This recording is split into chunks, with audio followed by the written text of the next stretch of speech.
pleasant day everyone. Today we are going to discuss how to present, analyze, and interpret the data, or how are we going to interpret our findings, or how are we going to analyze it. Now, the analysis and the presentation of data depends upon the type of data that we will analyze. So today, we are going to start with descriptive data.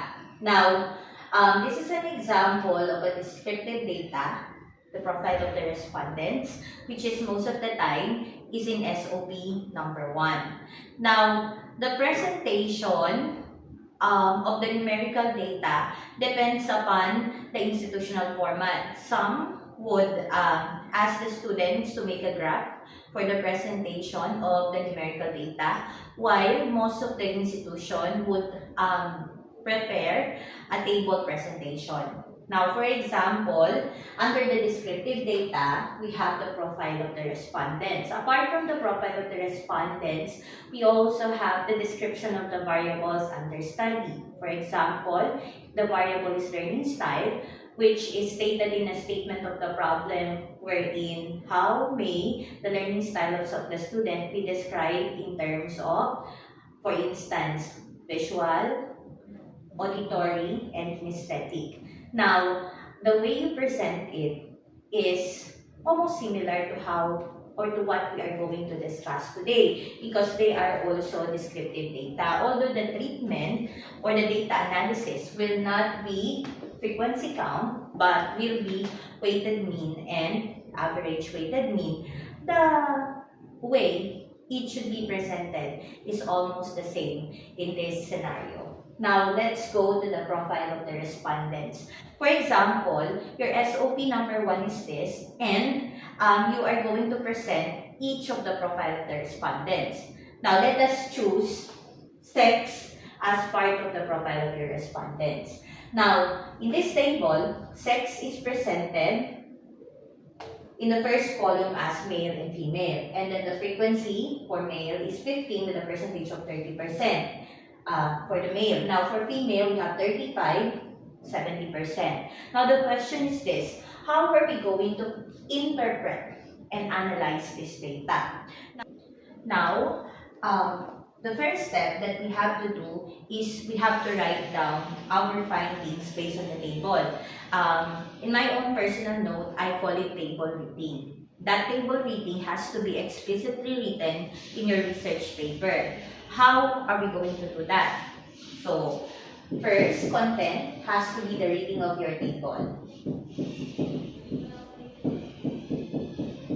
The reading of your table. Again, this is just a term which I am using so that it will be easier for me to remember or to understand. It might not be a technical term, but it's my own term of coining how I should start interpreting the table. Now, what is table reading? You will just read or write down your reading based on the data in the table. How? You may write there that based on the findings, there are 70% female respondents, while there are only 30% male. Or there are some researchers who would prefer to write it down, since 70% is very significant and it is quite more than 50%. So therefore, you can call it most. So instead of simply writing down 70% of the respondents are female, what they write down is that most of the respondents are female. Now, most of the respondents are female would mean the same as 60% of the respondents, 70% of the respondents are female. Those are both table readings. Why am I emphasizing that most of the respondents are female and 70% of the respondents are female are both table readings? Because there are some researchers who are writing the other sentence, which is most of the respondents are female, as their implication, meaning as their interpretation or as their analysis. No, that is just part of your table reading. Okay? So that's not the implication of it. That's not the analysis of it. Okay?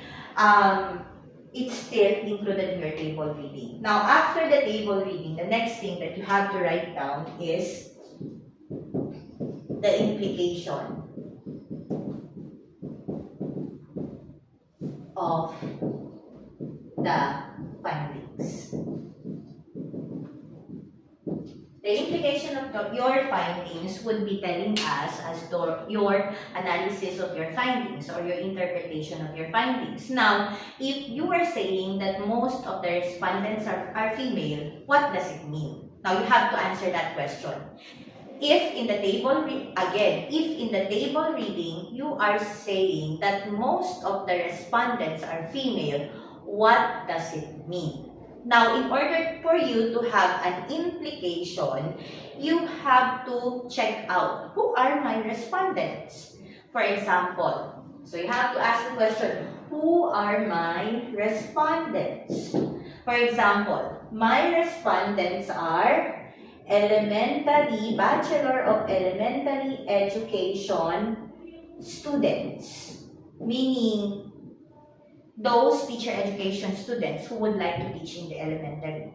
Now, in your findings, you found that 70% of those who are taking Bachelor of Elementary Education in your school or in the school respondents are female. Now, what does it imply? Okay? Ano ibig sabihin nun? So, that's where you will connect your implication, not just to what is in the table, but in answering who are your respondents.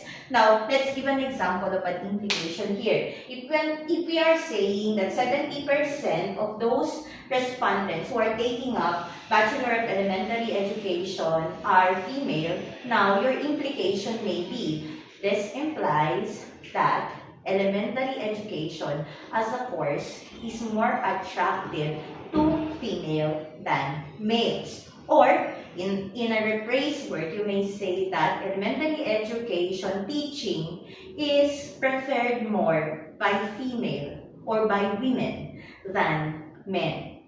Now, the next part is you have to discuss that. Now, in discussing your implication, you may write down or you may have the third part, and that is your supporting literature. Meaning, a related literature which supports your findings. What will it support? Will it support my implication or will it support the reading of the table? It can be both. It can either be the two. Now, looking back into it, in presenting your table and in analyzing and interpreting it, you have to start it by reading the table. For instance, table 1.1 shows the sex of the respondents. Based on the findings, 70% of the respondents are female while only 30% are male. It indicates that most of the respondents or most of those students who are taking a Bachelor of Elementary Education as a course are female. Now, this is the implication, this implies that Bachelor of Elementary Education as a course is mostly preferred by female than males.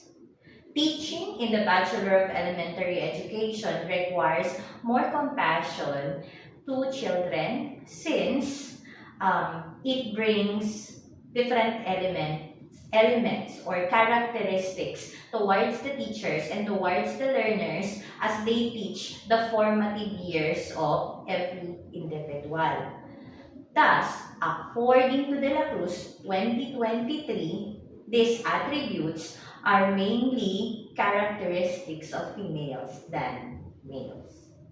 Period. So that's how you present it. Or, if that will not be the case, you can have it this way.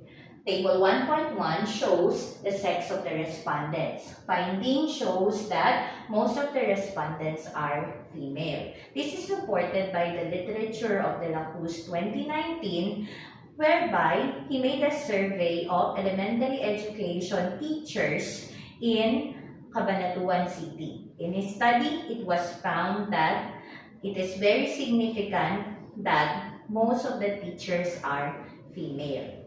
This is attributed because according to Bautista, females have the characteristics of